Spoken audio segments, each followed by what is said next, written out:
layer of the inferno you'll encounter is the dominion of lust, a sensual yet cruel subterranean cavern that lures you in.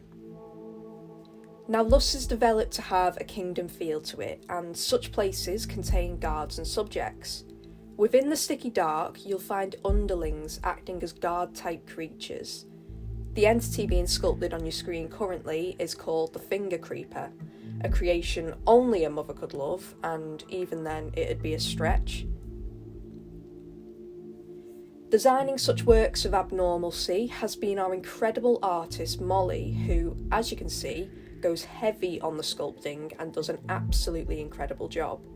What's also notable is the inclusion of the anatomy of a hand.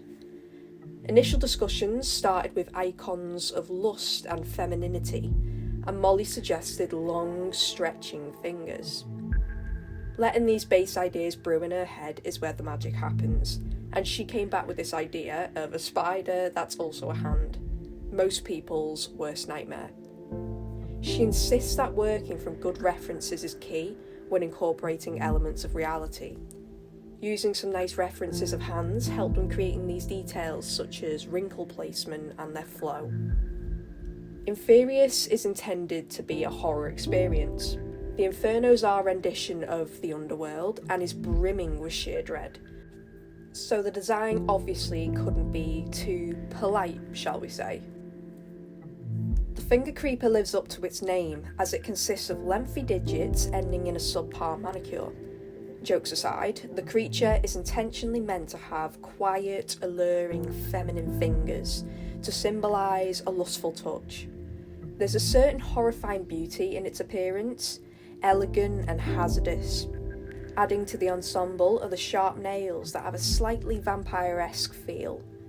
We couldn't have the hands be too pristine, so, as Molly is doing here, the skin on the knuckles and the wider surface area are sculpted to look slightly wrinkled and shriveled.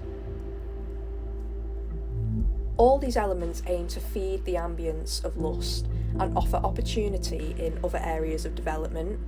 Take audio, for example, how we could use the nails to create eerie tapping sounds, and even the sharp tips sinking into something more soft. Animation also has huge potential. Imagine this, you're sitting down and you see a rather large spider on the floor, then abruptly, with an arachnid spindly haste, it darts towards you. That movement alone would send a lot of people insane, so capitalising on that unexpected yet graceful movement plays into this creature. The way its long legs, or fingers, can tap around the ground and lug around the hand-like abdomen should elicit that same fear of your common house spider, or more so.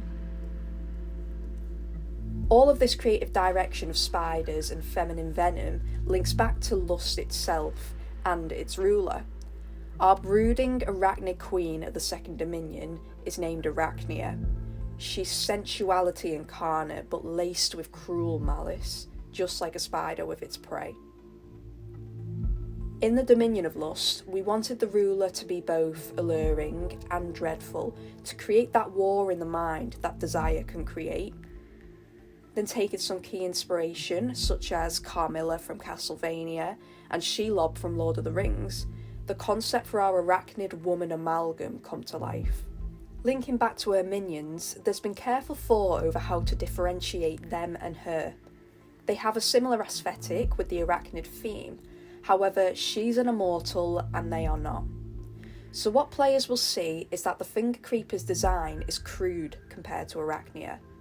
They are eerie, more gross and horrifying. The ruler herself is beautiful, but grotesque in her own unusual way. The design is absolutely key. Bringing it all together will fully encapsulate Lust and Arachnia's reign. She's trying to play the matriarch, and unfortunately for you, the pilgrim, she's got a cohort of hands to snare you in her web. Another little thrall for her court.